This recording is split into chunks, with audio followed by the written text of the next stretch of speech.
Welcome back. Thank you for staying with us. Now, Joburg is losing a little bit of its sparkle among the world's leading financial centers. This is according to the Global Financial Centers Index. The city fell from 69th position to 83rd. New York remains the world's largest financial hub, of course, and Tshepo Matseba, the MD of Reputation First Group, joins us now to give us more details. Tshepo, thank you very much for your time here on eNCA. Obviously, this has to do with some of it being reaction to the fact that we were grey listed as a country.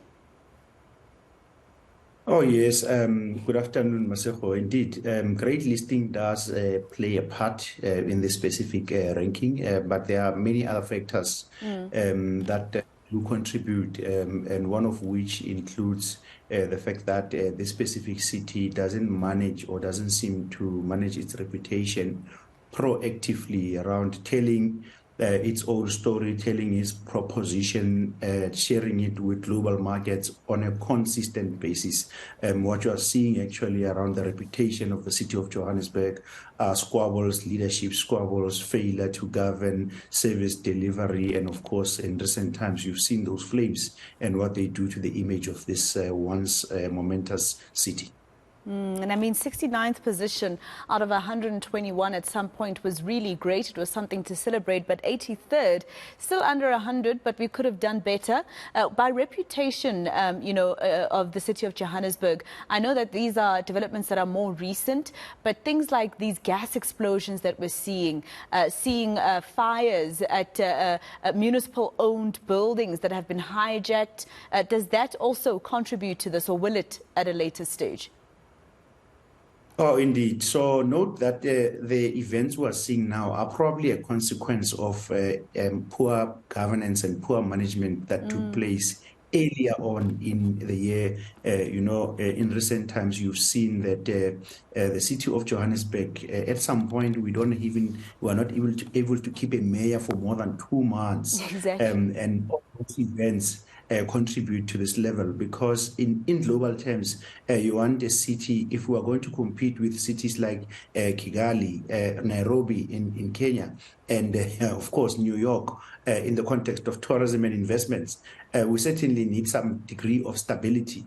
And from a governance point of view and leadership perspective, administration of the city of Johannesburg has been disastrous. And then we've got other issues such as our common disaster as a country, such as load shedding, and then with South Africa's excessive levels of crime that impact Johannesburg city. Well, one may argue that when you look at the most dangerous cities in the world, Johannesburg actually doesn't feature. What you find it around number 10 is the city of Cape Town, which also on this very same study also dropped to about 91 in the global rankings in terms of the study that we're discussing right now. But all that tells you is that there are ripple activities that impact on the image of the city of Johannesburg and ultimately the image of the country. At this point, one cannot say with confidence that Johannesburg is a world-class African city.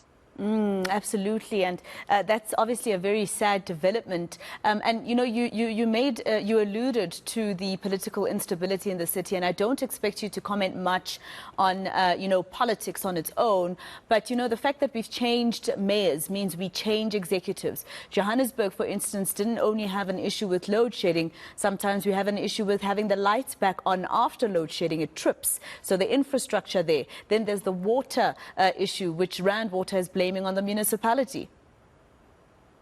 Yeah, I mean, the entire administration is, to be honest, problematic, or others may argue that it's actually disastrous when you consider the fact that even collection of rates and taxes or monies that are due to the city is a problem, to a point where a suggestion is made that we should collect money at traffic intervals when Metro Police are supposed to be doing a different type of administration. The city then interferes, collecting the money from citizens, something that should be working under normal circumstances. So there is an opportunity here that we are missing, that in fact, in the middle of every crisis, there's an opportunity to reposition, and no crisis, as they say, is often should go to waste unused. And the city of Johannesburg really has an opportunity to demonstrate that at least on the continent level, that we remain a superpower.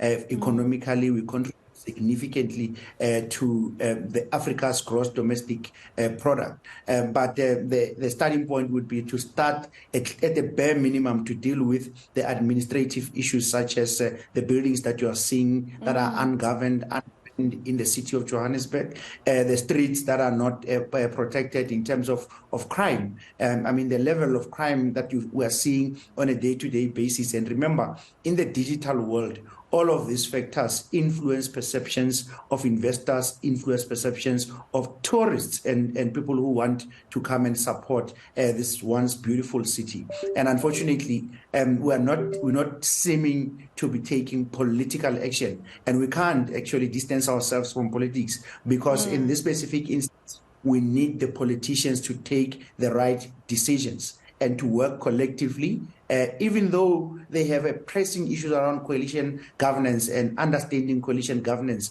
We have an obligation holistically as a city and as a people to protect the image of the city, but also to become an inviting city. And we can't do so when we have so much crime happening in the city of Johannesburg. One would be brave to actually walk the city of Johannesburg in the middle of the night. Exactly. Thank you so much for your time here on eNCA. And I mean, this filters through to even the so-called affluent areas, in terms of what I mentioned when it comes to the water shortages, the electricity that doesn't come back on in some areas, etc. It's not only the Joburg CBD now, it's actually going into Midrand, Bryanston, etc., the so-called affluent areas. That was the MD of Reputation First Group, Tshepo Matseba.